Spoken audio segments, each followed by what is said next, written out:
গতকাল আমি চলে গেছিলাম সিটি সেন্টার 1 মলের টাইম জোনে, যেখানে বিভিন্ন রকম গেমিং মেশিন আছে, খেলা হয়, বাচ্চা থেকে বড় সবাই খেলতে পারে এখানে। হ্যালো এভরিওয়ান, কেমন আছো তোমরা সবাই? অনেক দিন পর আবারও একটি নতুন ভিডিও নিয়ে চলে আসলাম তোমাদের সাথে শেয়ার করার জন্য। একটি বিশেষ কারণের জন্য এই মলটাতে চলে গেছিলাম। যেহেতু সঙ্গে আমার মেয়ে ছিল, তাই ওকে নিয়ে একটু আমরা টাইম জোনেও চলে গেছিলাম। CC1-এর সামনে এরকম একটা সুন্দর ক্রিসমাস ট্রি করেছে, দেখতে বেশ সুন্দরই লাগছিল। আর মলটিকেও বেশ সুন্দরভাবে সাজিয়ে তোলা হয়েছে বিভিন্ন রকম আলোর মাধ্যমে। এখানে আমি তোমাদেরকে ভিডিওর মাধ্যমে CC1 মলটিকে চারিদিক থেকে বিভিন্ন রকম আলোকসজ্জায় কীরকম সুন্দরভাবে সাজিয়েছে সেটা দেখালাম। আর তারপরই চলে যাব টাইম জোনে। টাইম জোনের ভিডিও নিয়ে তোমাদের সঙ্গে শেয়ার করছি।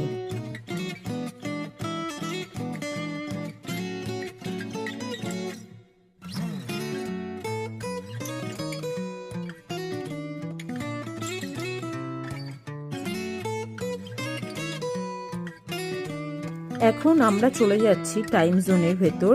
এখানে কি কি গেমিং মেশিন আছে সেগুলো তোমাদের সাথে শেয়ার করব। এখানে বিভিন্ন ধরনের গেমিং মেশিন আছে, সেখানে ছোট থেকে বড় সবাই খেলতে পারে। বিশেষ করে ছোট ছোট বাচ্চারা বিভিন্ন ধরনের গেম খেলে ভীষণই আনন্দ পায়।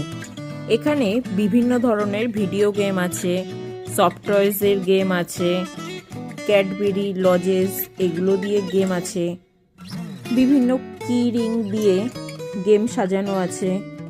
এখানে একটা ইন্টারেস্টিং জিনিস হলো, গেমের মাধ্যমে বাচ্চারা বিভিন্ন রকম গিফটও পায়।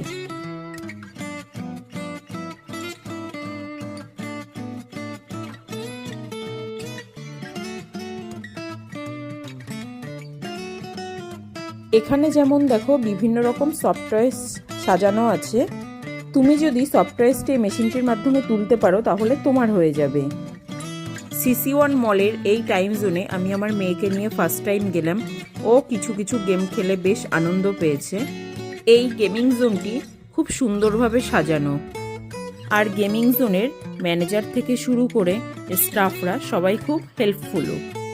এখানে এসে মিনিমাম তোমাকে 500 অথবা 600 টাকা দিয়ে একটি কার্ড বানিয়ে নিতে হবে। তারপর তুমি কার্ড মেশিনের সাথে ট্যাপ মেশিন লাগানো আছে, তাতে ট্যাপ করে করে গেম খেলতে পারো। তার সাথে আমি আর একটা কথা বলছি, আমাদের পক্ষে সবসময় সম্ভব হয়ে ওঠে না এরকম জায়গায় বাচ্চাদের সবসময় গেম খেলার জন্য নিয়ে যাওয়ার।